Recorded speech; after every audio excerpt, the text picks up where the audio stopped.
Hi friends, అబ్బాయిలు ఉన్న ఇంట్లో అమ్మాయిలందరూ ఒక్కసారైనా ఆ అబ్బాయిలకి అమ్మాయిల డ్రెస్ వేసి మురిసిపోవడం మామూలే.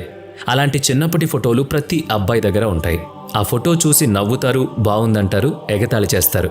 రకరకాలుగా అనుభవాలు ఎదురవుతాయి. దీని వెనుక కూడా ఒక స్టోరీ ఉంది. కంసుడి నుంచి శ్రీకృష్ణుని రక్షించేందుకు యశోద దగ్గరికి తీసుకొచ్చారు. ఎప్పుడూ కంసుడు శ్రీకృష్ణుణ్ణి ఏదో ఒక రూపంలో చంపేయాలనే ప్రయత్నం చేసేవాడు. ఒకసారి రాక్షసుడిలా వచ్చేవాడు, మరోసారి మరొక రూపంలో. ఇలా నిరంతరం దాడి చేసేందుకు ప్రయత్నించేవాడు.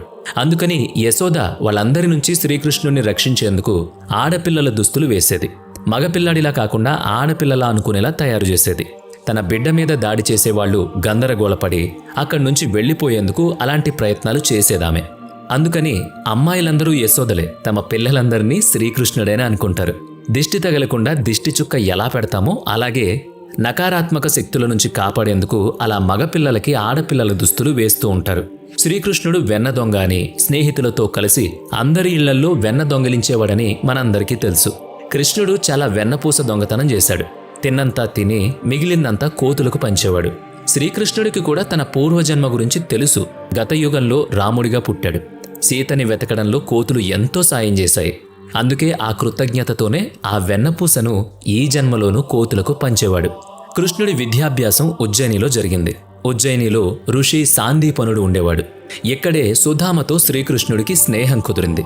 వీళ్లంతా ఉజ్జయినిలోని ఆశ్రయంలో చదువుకునేవాళ్లు.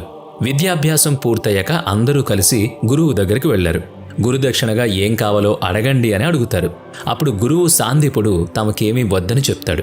అయితే మీకు గురుదక్షిణ చెల్లించకుండా వెళ్ళిపోతే మా మనసు భారం అవుతుందని అంటారు అందరూ. అప్పుడు సాందీపనుడు తన కథ చెప్పడం మొదలు పెడతాడు. నాకు ఒక కొడుకుండేవాడు. నడుస్తూ నడుస్తూ సముద్రం దగ్గరికి వెళ్ళాడు. అటు నుంచి అటే వెళ్ళిపోయాడు. సముద్రంలోకే వెళ్ళిపోయాడు. వీలైతే నా కొడుకును తిరిగి తీసుకురండి అని అడుగుతాడు. శ్రీకృష్ణుడు కాళియా అనే పాముతో పోరాడేందుకు నీళ్లలోకి వెళ్లాడని మాత్రమే మనకి తెలుసు. అయితే మరో సందర్భంలో కూడా కృష్ణుడు నీళ్లలోకి వెళ్తాడు. అక్కడ శంఖాసుర అనే రాక్షసుడు సముద్రం లోపల ఉంటాడు. అతను ఇతరులను అందులోకి లాక్కెళ్లి వాళ్లను కూడా రాక్షసుల్లా మార్చి తన సైన్యంలో చేర్చుకునేవాడు. కృష్ణుడు లోపలికి వెళ్లి చూస్తే అక్కడ చాలా మంది ఋషులు, మునుల పిల్లలు రాక్షసులుగా మారి కనిపిస్తారు. కృష్ణుడు ఆ శంఖాసుర రాక్షసుడితో పోరాడి సాందీపనుడి కొడుకును తిరిగి తీసుకువచ్చి వాళ్ళకప్పగిస్తాడు గురుదక్షిణగా. రామలక్ష్మణులు అన్నదమ్ములుగా మనందరికీ తెలుసు. రాముడు విష్ణుమూర్తి అవతారం, లక్ష్మణుడు శేషనాగు అవతారం. రామాయణం పూర్తి కాగానే వాళ్ళిద్దరూ వెళ్ళిపోతారు. అక్కడికి వెళ్ళాక మీరు నన్ను తమ్ముడిలా మార్చారు, కానీ నేను చెప్పే ఒక్క మాట కూడా మీరు వినలేదు అని దెప్పి పొడుస్తాడు. అప్పుడు విష్ణుమూర్తి మరో జన్మలో నువ్వు నాకు అన్నగా ఉండు, నేను నీకన్నా చిన్నవాడిలా ఉంటాను అంటాడు. అన్నట్టుగానే మరో యుగంలో విష్ణువు కృష్ణుడిగా పుడతాడు. అతని అన్నగా శేషనాగు బలరాముడిగా పుడతాడు. వీరి నాన్నమ్మ మారీష. కృష్ణుడి సవతి తల్లి రోహిణి. రోహిణి కొడుకు బలరాముడు. రోహిణి, మారీషలు నాగజాతికి చెందినవాళ్లు. బలరాముడు శేషనాగు. కృష్ణుడి రూపం ఎలా ఉంటుందనేది చాలామంది చాలా రకాలుగా ఊహించుకుంటారు. అభిమన్యుడి భారత ఉత్తర కృష్ణ రూపాన్ని అభివర్ణించింది. కృష్ణుడి చిత్రాన్ని గీసింది. వజ్రనాభి కృష్ణుడి మనవడు.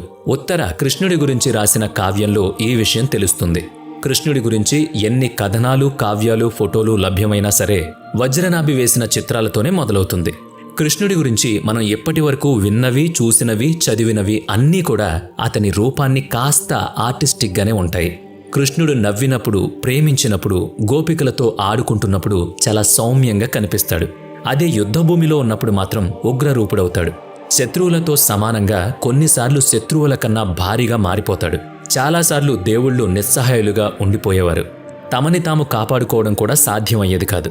ఒకసారి కృష్ణుడు కూడా జబ్బు పడతాడు. వైద్యుడు వచ్చి చూస్తాడు.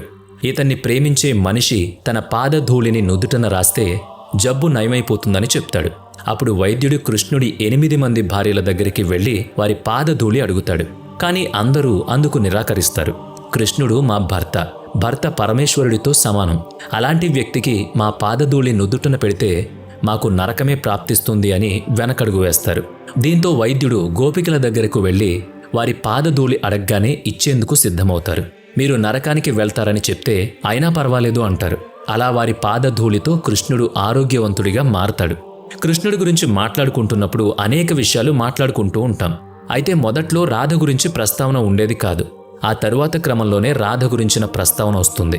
గీతా గోవిందంలో అనేక విషయాలుంటాయి. జయదేవుడు ఈ గీతా గోవిందాన్ని రచించాడు. జయదేవుడు కృష్ణుడి భక్తుడు.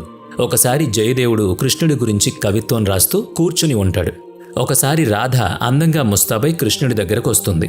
వచ్చి అతని భుజం మీద వాలిపోతుంది. అప్పుడు అతని భుజం మీద మరో యువతి వెంట్రుకలు కనిపించి బాధపడుతుంది. అక్కడి నుంచి వెళ్ళిపోతుంది కూడా. ఈ విషయం తెలిసిన జయదేవుడు ఆ విషయాన్ని ఎలా రాయాలా అని మదన పడుతూ ఉంటాడు. రాస్తున్న పనిని ఆపేసి స్నానం చేసొస్తానని భార్యకి చెప్పి బయటికి వెళ్తాడు. అతని రాక కోసం భోజనం చేయకుండా అతని భార్య కూడా అలాగే కూర్చునుంటుంది. 10 నిమిషాల్లోనే జయదేవుడు తిరిగి వస్తాడు. కాస్త భోజనం చేస్తాడు. అతను భోజనం చేసి వదిలేసిన కంచంలో అతని భార్య భోజనం చేస్తూ ఉంటుంది. ఈలోపు జయదేవుడు ఆ కవిత్వం పూర్తి చేస్తాడు.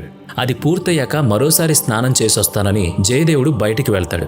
1 గంట తర్వాత తిరిగి వస్తాడు. అతని భార్యకి ఏం అర్థం కాదు. ఆకలేస్తుంది, భోజనం పెట్టమని అడుగుతాడు. విషయం తెలుసుకున్న జయదేవుడు ఆశ్చర్యపోతాడు. స్వయంగా కృష్ణుడే తన రూపంలో వచ్చి తాను పూర్తి చేయలేకపోతున్న కావ్యాన్ని పూర్తి చేశాడని తెలుసుకుంటాడు. ఆ రోజు నుంచి జయదేవుడు తన భార్య తిన్న కంచంలో తాను తింటాడు. తన భార్యకి శ్రీకృష్ణుడి దర్శనం జరిగిందని ఆమెకు పాదాభివందనం చేస్తాడు. మీరు 3 ఇడియట్స్ సినిమా చూసారా? చాలా మంచి సినిమా. అందులో అమీర్ ఖాన్ పేరు రాండోడ్ దాస్ షమాల్ దాస్ చంచద్. రంచోడ్ కృష్ణుడి మరో పేరు. కృష్ణుడు యుద్ధ భూమిని వదిలేసి వెళ్లిపోయినందుకే ఈ పేరొచ్చింది. జరాసంధుడు కృష్ణుడు నివసించే నగరం మీద దాడి చేస్తాడు. యుద్ధం చేయడానికి ఇది సమయం కాదని అనుకుంటాడు. యాదవులు మాత్రం నరభూమిని వదిలి వెళ్లేందుకు సిద్ధంగా ఉండరు. కృష్ణుడికి యుద్ధం చేయడం ఇష్టముండదు. యుద్ధం ఏం మిగల్చదనేది అతని అభిప్రాయం. అభివృద్ధి జరగాలంటే యుద్ధం నివారించాలని కోరుకుంటాడు. అలా యుద్ధభూమి నుంచి వెళ్ళిపోతాడు. మరి కృష్ణుడికి సంబంధించిన ఈ ఫ్యాక్ట్స్పై మీ అభిప్రాయం ఏంటి? మాకు కామెంట్ చేయండి. నెక్స్ట్ వీడియోలో మళ్ళీ కలుద్దాం. Thanks for watching.